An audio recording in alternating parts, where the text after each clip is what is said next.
Wow. Well, thank you, Sly. You know, Sly does not do that. He doesn't do that stuff. And he did a beautiful job, and I want to thank you and John Voight for being here. John, the great fight movies, I think Sly has a lot of them, and John has The Champ. What a movie that was, right? But I want to thank everybody for being here. You know, when Mrs. Post and E.F. Hutton, her husband at the time, when they built Mar-a-Lago many years ago, the Roaring 20s, it was the Roaring 20s, and we're hotter right now than they ever were in the Roaring 20s, I believe. And we're going to be a lot hotter, but we're going to keep it going. We're not going to have 1929 happen. Although, if it would have continued the way it was, it might not have been too good. But when they built it, nobody knew what was going on. Nobody knew opulence. Nobody knew real luxury. Nobody knew poverty. They didn't know anything. And they learned a hard lesson. In 1929, they learned a very, very hard lesson. And we're going to turn our country around. We're going to make it so great, so strong, so powerful. We're going to bring it all back. I want to thank some people that have been so instrumental in doing such a great job in terms of not only policy, but people, and people love them. Brooke Rollins, who put this on with Linda McMahon. Linda has been a great friend of mine for a long time, right, Linda? I want to thank you very much. And the America First Policy Institute, what a job they've done. But I said, you know, the policy is much more important if we do it for 8 years than it is if we do it for 4 years. So I said, let's do this. Don't worry about your policy. Let's get out and let's win the election. But nobody knew we were going to win it the way we wanted. That was our big one. So that was really great.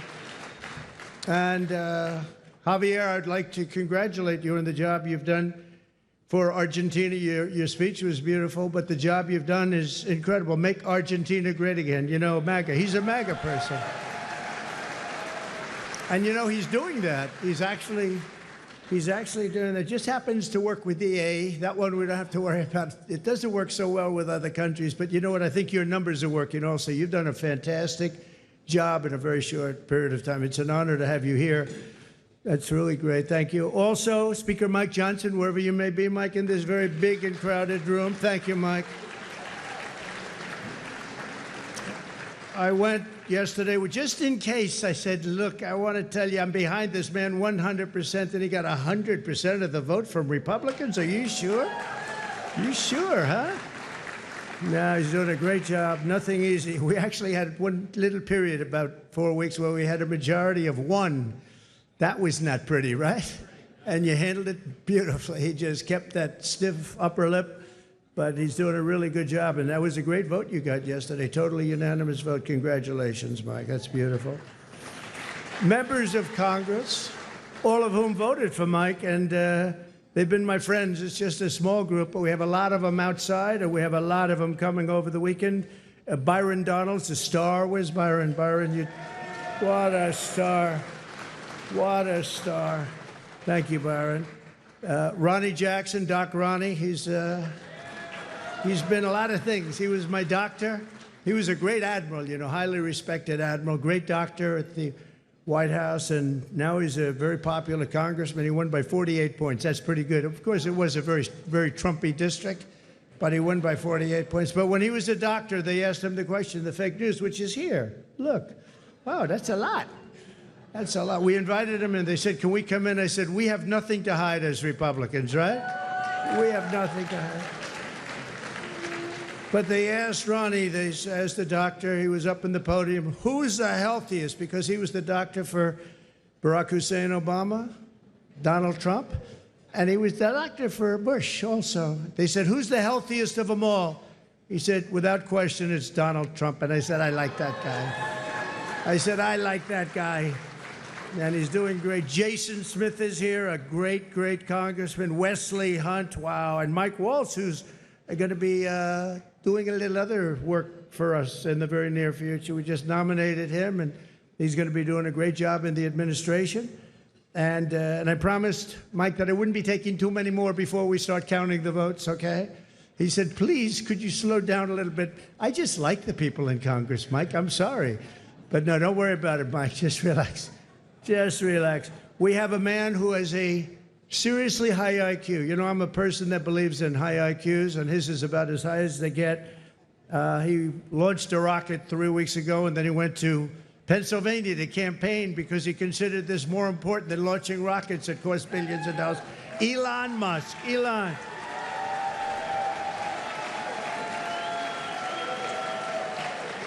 What a job. What a job he does. He's a great, and he happens to be a really good guy. You know, he likes this place. I can't get him out of here. He just likes this place. And you know what? I like having him here, too. He's good. He's done a fantastic job. Really an incredible mind, and he's an unbelievable entrepreneur, sort of everything. I'm asking him, what do you do best? And we were not able to figure it out, but it's a lot of things. Another one who's another great mind and a great guy and so popular, and I think he's right. He wants to make people healthy. It's driven him pretty wild over the last number of years, and the Democrats didn't treat him well. He was doing fantastically well, and I think they came out with some rule that you had to do this, Mike. You had to get 70 or 75% of the vote to qualify to be in the primary. That was a pretty tough thing to get. And he was doing incredibly well, and he decided he can't do it, went independent. Now he's with us all the way. And today I nominated him for, I guess, if you like health and if you like people that live a long time, it's the most important position, RFK Jr. Bobby? Good.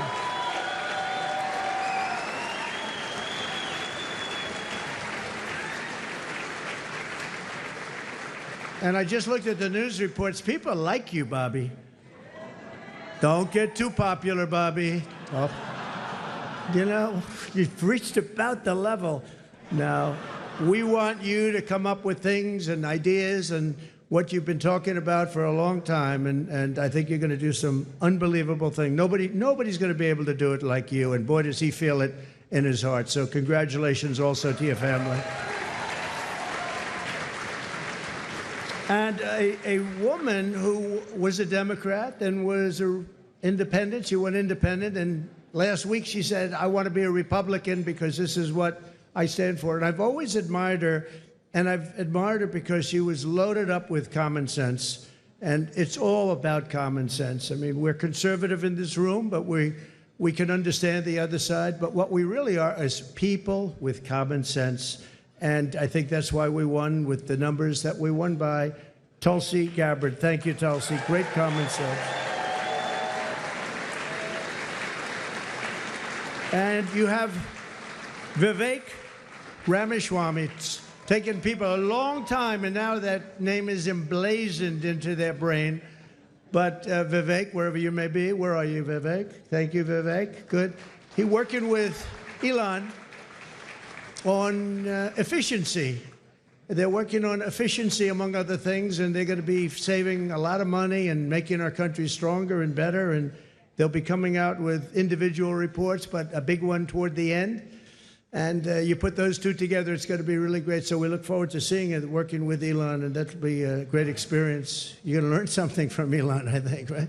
It's going to be great. Thank you very much, Vivek. And great job. What you've done is fantastic. And somebody that I've admired for a long time, but I've really gotten to know him in my political life, but especially, I think, over the last year, more than maybe ever before, maybe more than even in the first 4 years, because we had a tremendous success through my first term, and then bad things happened, and we had to wait. I couldn't wait. I was saying, we got to, they're not going to do it. They're not going to help us. They're not going to save this country. And it really dawned on me about 10 days out. I said, wait a minute, with 10 days, I waited 4 years, 3 years, 2 years. All of a sudden, it's 10 days, and then every day seemed so long. But I knew by the crowds we were getting, it was going to be really something. And Newt Gingrich got up, and he said, this is a very special thing that's happening, because nobody has ever had crowds, and they just wanted hope. They wanted something. They just didn't want what they had. And nobody expressed it more beautifully than Newt Gingrich. And thank you, Newt, very much. It was really beautiful. And Callista, thank you very much. Thank you, Callista. But the American people have just delivered really something very, very amazing. The biggest political victory in 129 years. Can you believe that, Newt? 120. They said the most consequential election. I love that word. It's a beautiful word.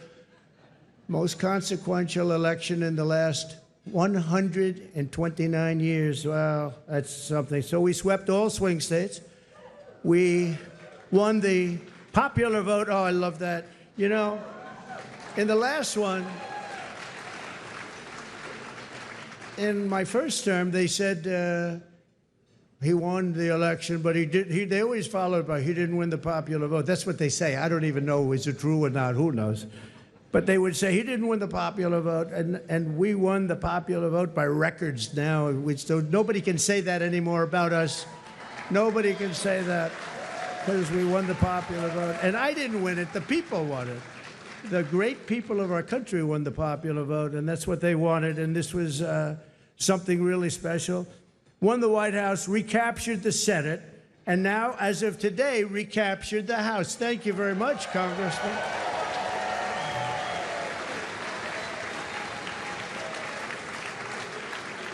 And on track, looks like we have it, the largest margin in the national vote in presidential year since 1928. That's a long time ago. Well, that's interesting. That's when this House was built, 1928.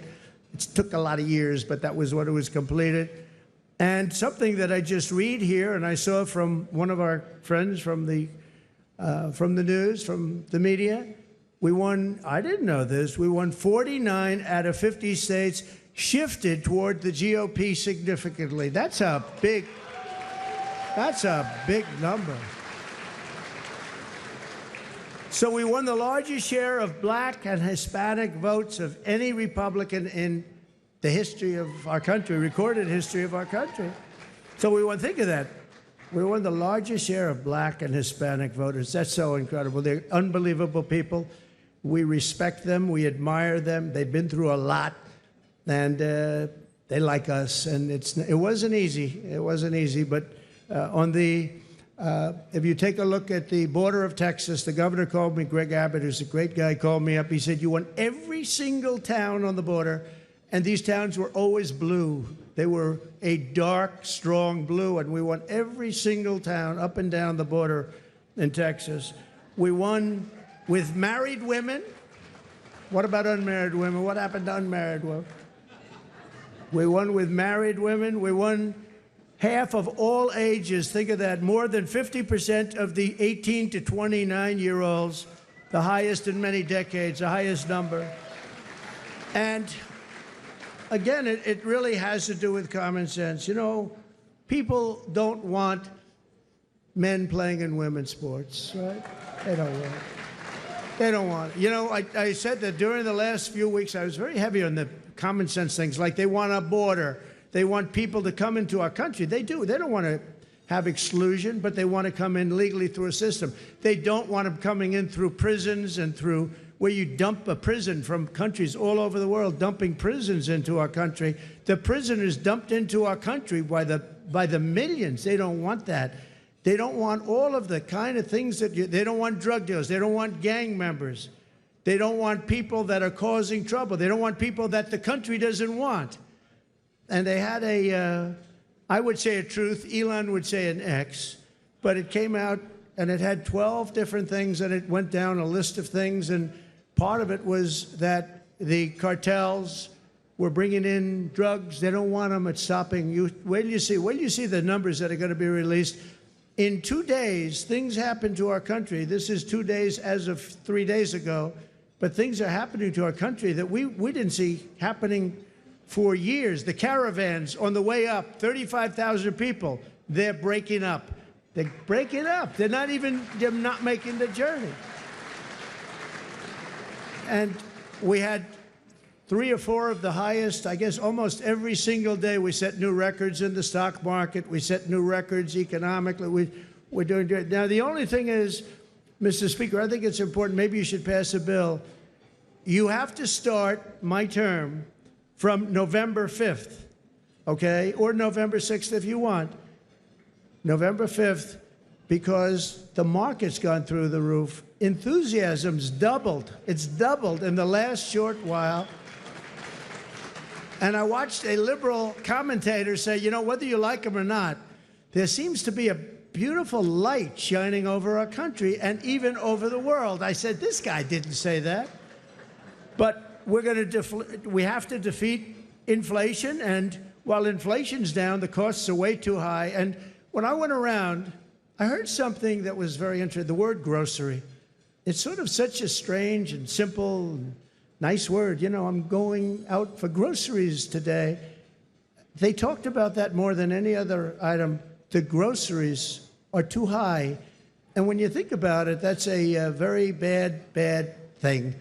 And I talked about that a lot in the last couple of weeks, and it resonated. I tell a story about a woman. She got 3 apples, an old woman. She had 3 apples, and she brought them up to the cash register, and she looked at the woman, and she said, is that the right price? And the woman said, yes, ma'am, I'm sorry. Yes, it is. And she said, oh, that's okay. Could you wait 1 minute?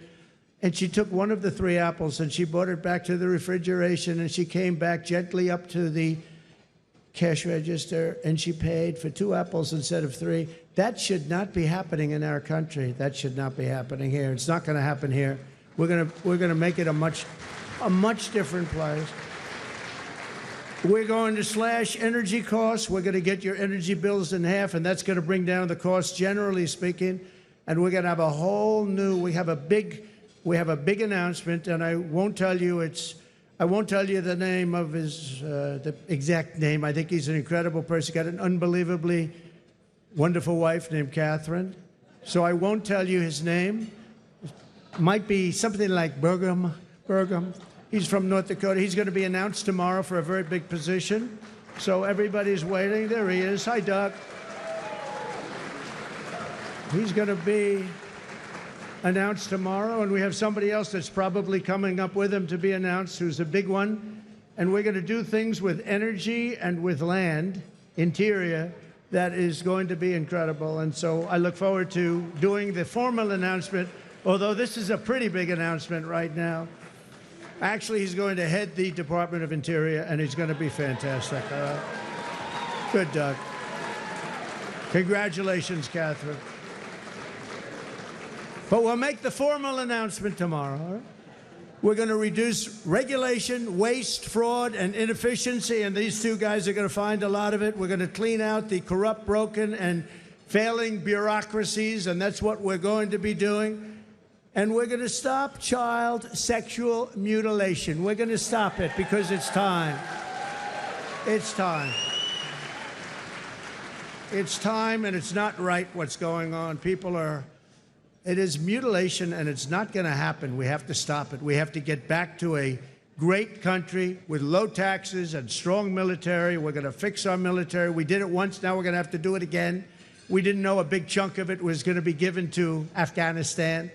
We're going to work on Middle East, and we're going to work very hard on Russia and Ukraine. It's got to stop. Russia and Ukraine's got to stop. Thousands and thousands. I saw a report today. Thousands of people over the last 3 days were killed. Thousands and thousands of people were killed. They happen to be soldiers, but whether they're soldiers or they're people sitting in towns, we're going to work it. So I just want to thank everybody for being here tonight. I really want to congratulate Linda, you and Brooke for the job you've done. And it's an honor to be here. And thank you, Sly. Thank you, everybody. Great honor. Thank you very much. Thank you.